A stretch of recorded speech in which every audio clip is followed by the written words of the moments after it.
हम लोगों ने तय किया है कि बिहार में जो आम लोग हैं इनको खास बनाना है, और खास इसलिए बनाना है कि उनको यदि उचित न्याय चाहिए तो उनको कहीं दूर नहीं जाना हो। उनके पंचायत में ही ऐसी व्यवस्था किया गया। इसलिए आज पूरी प्रखंड के पदाधिकारी और पूरी सरकार आपके बीच में आया है साथियों। आज तामस बुजुर्ग में भगवान विष्णु के मंदिर में भी हम लोग गए, उसका भी जीर्णोद्धार तत्कालीन मुख्यमंत्री आदरणीय नीतीश कुमार जी ने शुरुआत किया था साथियों। अभी कई चीजों का डायरेक्शन हम लोगों ने दिया, चाहे वो मंदिर के निर्माण की बात हो, कार्बन डेटिंग का मामला हो, या इसके सौंदर्यीकरण का काम करना हो। जितनी भी राशि लगेगा इस मंदिर के जीर्णोद्धार में पूरी तरह सरकार योगदान देने का काम करेगा। और स्वाभाविक है, लगातार बिहार में सांस्कृतिक विरासत को आगे बढ़ाने का काम हम लोगों की सरकार कर रही है साथ। और इस सहयोग शिविर के माध्यम से भी हम लोगों ने एक पूरी रूपरेखा तय किया है कि जनता को जो कष्ट होता है उसके घर में कैसे निदान मिल सकता है। अभी मैं आ रहा था तो रिपोर्ट हमको दिया गया कि जितने आवेदन दिए गए उसमें से लगभग 91% आवेदन का निष्पादन किया गया। और उस आवेदन के निष्पादन से जिस तरह भी देखा आप लोगों ने कि कई लोगों को हम लोगों ने, किसी को बास्केट पर्चा दिया, किसी को शौचालय निर्माण का पैसा दिया, किसी को आयुष्मान भारत कार्ड दिया। इसलिए बिहार के 14 करोड़ लोगों को जरूर आश्वस्त करता हूं कि शिविर के माध्यम से ये सहयोग करने हम लोग आए, और इस सहयोग कार्यक्रम के माध्यम से सभी पदाधिकारी आपके बीच में काम कर रहे हैं। अपने कार्यालय में सोमवार और शुक्रवार को आपकी बातों को सुन रहे हैं। इसके साथ साथ हमने कहा अब ग्रामीण स्तर पर भी हम जाएंगे। हम जो नगर है उसमें भी इस कार्यक्रम को चलाने का काम शुरू कर रहे हैं, उसको भी शुरू कर दिया गया। लेकिन जो पंचायत है, क्योंकि 14 करोड़ आबादी में लगभग 80% से अधिक लोग गांव में रहते हैं, तो गांव की आबादी में जाकर उनके बीच में जो मूलभूत सुविधा है उसको पहुंचाने का काम करना है। और साथियों, आपको स्पष्ट बताना चाहता हूं, सरकार की नीति स्पष्ट है कि 10 दिन तक यदि आपने कोई आवेदन दिया, 10 दिन तक यदि कोई कार्रवाई हमारे कर्मचारी के द्वारा या पदाधिकारी के द्वारा नहीं किया गया तो 11वें दिन उसको मुख्यमंत्री कार्यालय स्वयं नोटिस देने का काम करता है। और दूसरा, यदि 20 दिन में वो कार्रवाई नहीं करते, आदेश जारी नहीं करते, तो मुख्यमंत्री कार्यालय से दूसरा नोटिस 21वें दिन उनको प्राप्त हो जाता है। और तीसरी बार जो अंतिम सूचना उनको दी जाती है, 25 दिन पूरा होने पर यदि हमारे पदाधिकारी कर्मचारी काम नहीं कर रहे तो उनको तीसरा नोटिस 26वें दिन प्राप्त हो जाता है। और यदि 30 दिन में नोटिस की अवहेलना करता हो तो 31वें दिन क्या होता है साथियों, आपको पता है ना?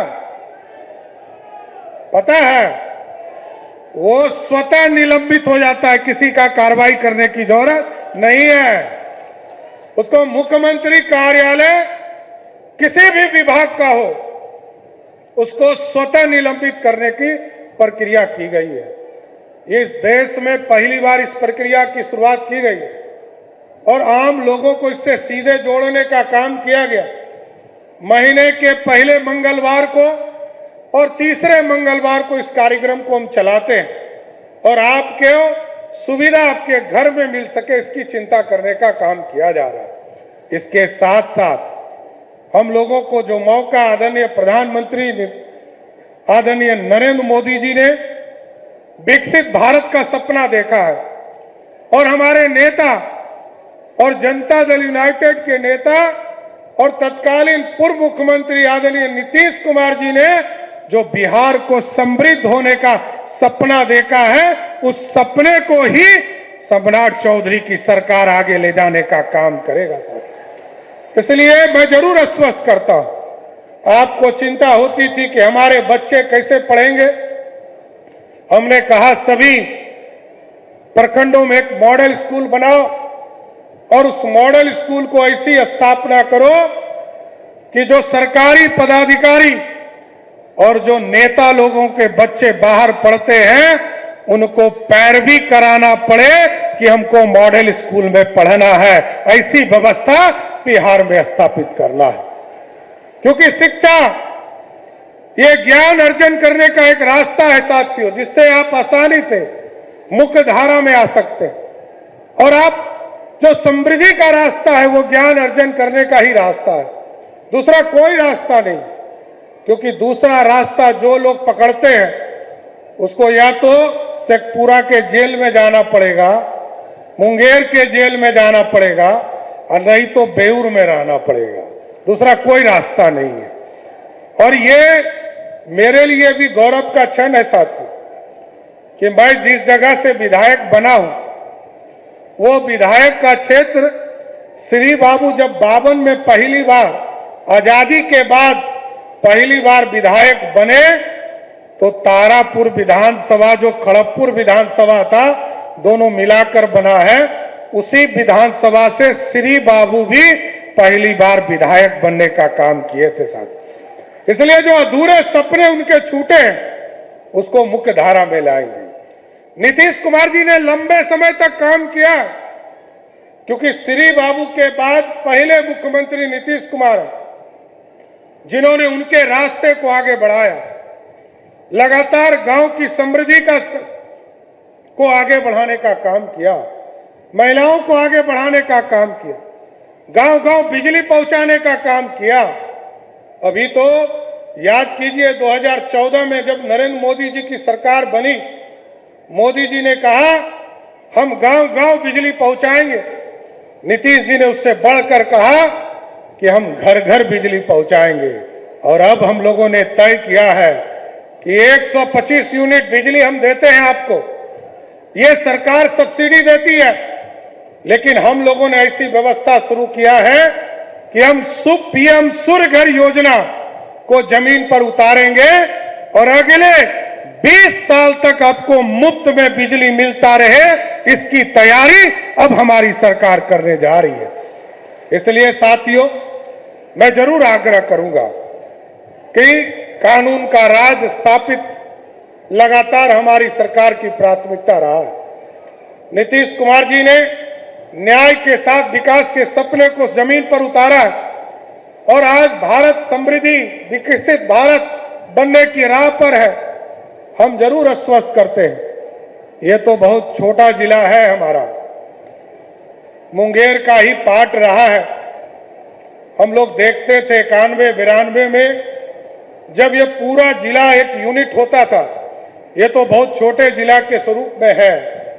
और लेकिन कानून व्यवस्था सबसे बड़ी चुनौती है। इतना जरूर आश्वस्त करते हैं शेखपुरा के लोगों को, यदि सरकार और यदि पुलिस को कोई अपराधी चैलेंज करेगा तो हमारी पुलिस 48 घंटे में उसको जवाब देने का काम हमारी पुलिस करने का काम करेगी। अपराधी किसी जात का नहीं होता, कुछ लोग इसको दिल पर लेते हैं। अपराधी किसी जात का नहीं हो सकता है, किसी धर्म का नहीं हो सकता। अपराधी अपराधी है साथियों। लोगों को लगता है कि हमारे खिलाफ कार्रवाई हो रही, कभी किसी के खिलाफ कार्रवाई नहीं होती। मैं आपको बताना चाहता हूं, कुछ लोगों को चिंता लगती है कि हमारा घर हमारा बचा रहे। मैं तो पिछले 10 वर्षों से 2016 से लेकर 2026 तक मैं कई बार मंत्री बना, कई बार उप मुख्यमंत्री बना, बिहार का गृह मंत्री भी रहा, लेकिन मैं सरकारी घर में नहीं रहता था। मात्र 2400 स्क्वायर फीट के घर में अपने घर में रहने का काम करता हूं। लेकिन आज प्रधानमंत्री नरेंद्र मोदी जी और नीतीश कुमार जी ने बिहार की सेवा करने का मौका दिया है सर। मैं तो अब पहली बार मैं तो नीतीश कुमार जी को धन्यवाद देता हूं। नीतीश कुमार जी को कोई नोटिस नहीं गया। नीतीश कुमार जी को सिर्फ उन्होंने कहा कि अब मुख्यमंत्री सम्राट चौधरी हो गए। मैं 15 अप्रैल को मुख्यमंत्री बना और मैं नीतीश कुमार जी को धन्यवाद देता हूं कि 1 मई को उन्होंने अपना सरकारी घर खाली करके दूसरे घर में चले गए। यह है सुचिता का परिचय। लोग उनको देखना चाहते हैं जो लोकतंत्र में जनता का सेवक होते हैं। मैं तो जब मुख्यमंत्री आवास में गया तो मैंने पहले दिन कहा कि ये मुख्यमंत्री का आवास जरूर है, लेकिन आप ये बाहर में लिखवा दीजिए ये लोक सेवक का आवास है, ये आम जनता के कल्याण के लिए सेवा करने का माध्यम है। यहां किसी का बपौती नहीं हो सकता। ये राजतंत्र थोड़ा है कि आपको जो घर मिला उसी घर में रहेंगे। मैं तो बता देता हूं, मेरे पिताजी को छोड़ दीजिए। मैं 1999 में आया सरकार में मंत्री के तौर पर। आज जिस घर में मैं हूं ये मेरा 11वां घर है। मैं मात्र 3 घर में मैं स्वयं रहा और सभी घरों में सिर्फ मैंने कार्यालय चलाने का काम किया। कुछ लोगों को मोह है, बेटा को घर अलग चाहिए, माताजी को अलग घर चाहिए और जनता को छोड़ दीजिए। अरे हम लोग जनता के काम के लिए आए हैं। लोगों को अपने घर की चिंता छोड़ दीजिए। और जिस दिन पार्टी और हमारे नेता कहेंगे कि आपका काम यहीं पर समाप्त होता है, मैं आपको स्वस्थ करता हूं, सम्राट चौधरी 24 घंटे में अपना झोला उठाकर अपने प्राइवेट घर में चला जाएगा, कभी सरकारी घर में नहीं रहेगा। साथियों, जन कल्याण के लिए आए, हम जनता के भलाई के लिए आए, हम अपने कल्याण के लिए नहीं आए। जनता की भलाई की चिंता कीजिए, यह लोकतंत्र है। नरेंद्र मोदी की सरकार रहो, नीतीश कुमार जी ने जिस तरह सुशासन दिया, यह सम्राट चौधरी की सरकार है, यह जनता की भलाई के लिए काम करता रहेगा। इतना जरूर आश्वस्त करता हूं कि आज शेखपुरा की जितनी भी समस्या, यहां पर अभी माननीय विधायक जी बता रहे कि हॉस्पिटल की इन्होंने चिंता की है। मैंने इसलिए कहा कि क्षेत्रफल बहुत छोटा है। मुंगेर जिले के एक विधानसभा के बराबर दोनों विधानसभा है।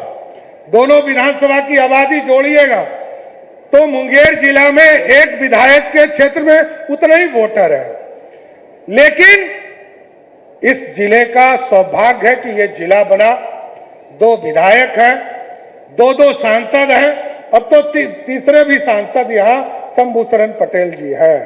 एकदम आश्वस्त कर जा रहा हूं, आपकी चिंता सरकार की चिंता है और आपके हॉस्पिटल को भी अगले बार जब मैं शेखपुरा की धरती पर आऊंगा तो आपको जरूर आश्वस्त करता हूं, मेडिकल कॉलेज को शिलान्यास करने ही आपके धरती पर आने का काम करूंगा। इसलिए साथियों, हमने कहा है कि जो हॉस्पिटल की व्यवस्था को सुधारना है। लोग अनुमंडल अस्पताल जाते हैं तो वो जिला अस्पताल रेफर कर देता है और जिला अस्पताल जब जाता है लोग तो उसको कहता है पीएमसीएच जाना पड़ेगा। हमने कहा है कि ये पूरी व्यवस्था को बदलिए। निशांत जी हमारे हेल्थ मिनिस्टर हैं, इनको भी हम लोगों ने आग्रह किया है कि इस पूरी संरचना को ठीक कीजिए और 15 अगस्त से ऐसी व्यवस्था खड़ा करना है कि कोई गंभीर बीमारी में तो रेफर कर सकता है, लेकिन समान बीमारी में यदि किसी ने रेफर कर दिया तो वैसे डॉक्टर के खिलाफ भी कार्रवाई हमारी सरकार करने का काम करेगा साथियों। इसलिए साथियों, आपने देखा भी शिक्षकों को हमने कहा है इस जून माह में सबको उनके जो महिला शिक्षक है उनके पंचायत के बगल वाले पंचायत में पोस्टिंग कर दीजिए। जो पुरुष शिक्षक है उनको बगल के ब्लॉक में कर दीजिए और पूरी व्यवस्था उनको उनके घर में रहे और वो घर से जाकर हमारे बच्चों को पढ़ाने का काम कर सके। हम उनको हाउस रेंट नहीं दे रहे, लेकिन हम पूरी व्यवस्था के साथ उसके साथ खड़े होना चाहते हैं। हमारे शिक्षा की व्यवस्था सुदृढ़ हो, इसको आगे बढ़ाना। इसलिए साथियों, कई चीजें कर रहे हैं हम लोग। अभी कई जगह हम लोगों ने टाउनशिप की कल्पना शुरू की है, इसको भी बढ़ाने का काम कर रहे हैं। अभी कुछ चुनिंदा जगह पर लगभग 11 जिले हेडक्वार्टर पर हम लोगों ने शुरुआत किया है, और आगे के चरण में अगले साल जरूर हम आपको स्वस्थ करते हैं कि शेखपुरा और बरबीघा के बीच में एक नया टाउनशिप बसाएंगे, जिससे इस इलाके में एक नए टाउनशिप में लोग रहना शुरू कर देंगे।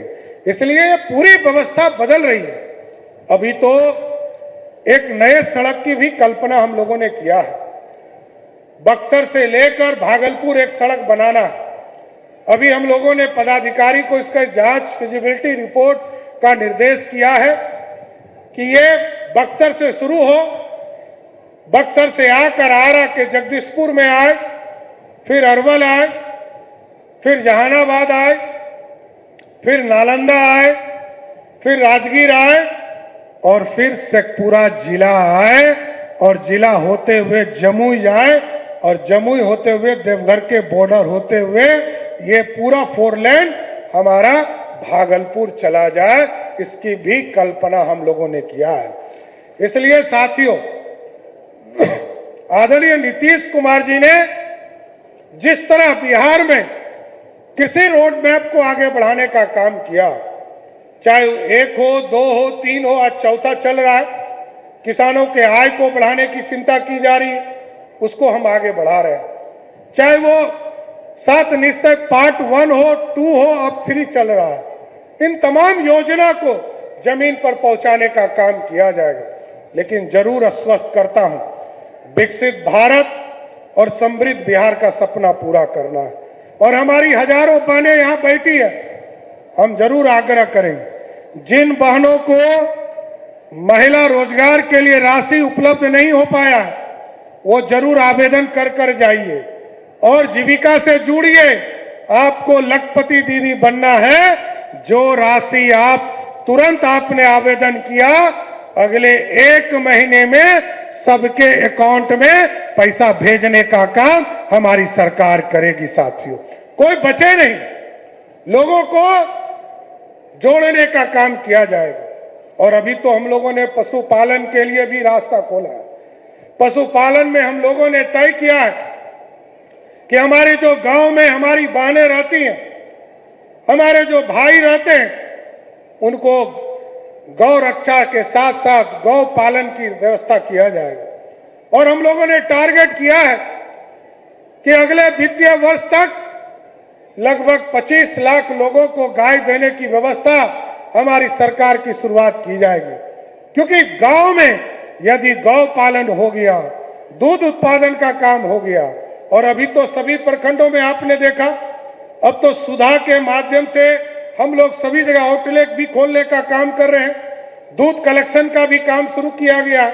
और इसके साथ साथ, क्योंकि ये सब्जी का इलाका है, चाहे वो नालंदा हो, शेखपुरा हो, जमुई हो, मुंगेर हो, लखीसराय हो, कहीं पर प्याज की खेती होती है, कहीं सब्जी की खेती होती है, तो मैंने कृषि विभाग को कहा है, इसकी भी चिंता कीजिए और इसके लिए भी मार्केट बनाने का काम बिहार की सरकार करेगी। साथियों, इसलिए मैं फिर से आज तामस बुजुर्ग आने का मौका मिला और सहयोग कार्यक्रम के माध्यम से बिहार समृद्धि की ओर, रास्ता की ओर जाएगा और आम लोगों को हम सुविधा दे पाएंगे, इसकी भी चिंता हमारी सरकार कर रही है। इसलिए मैं फिर से जिन लोगों ने आवेदन दिया, लगभग 3800 आवेदन प्राप्त हुए थे कल रात तक, उसमें से लगभग 3500 से अधिक लोगों का आवेदन का निष्पादन हमारी सरकार कर चुकी है। आज जो आवेदन प्राप्त होंगे उसको अगले 30 दिनों में हमारी सरकार पूरा निष्पादित करने का काम करेगा। इसलिए मैं फिर से शेखपुरा के तमाम लोगों को फिर से कोटि कोटि धन्यवाद देता हूं। आपने सहयोग किया और हमारे दोनों विधायक को जिताकर भेजा, जिससे आज बिहार में एनडीए की सरकार बनी है। इसलिए आपका मैं स्वागत करते हुए, अभिनंदन करते हुए अपनी बातों को विराम देता हूं। बहुत बहुत धन्यवाद।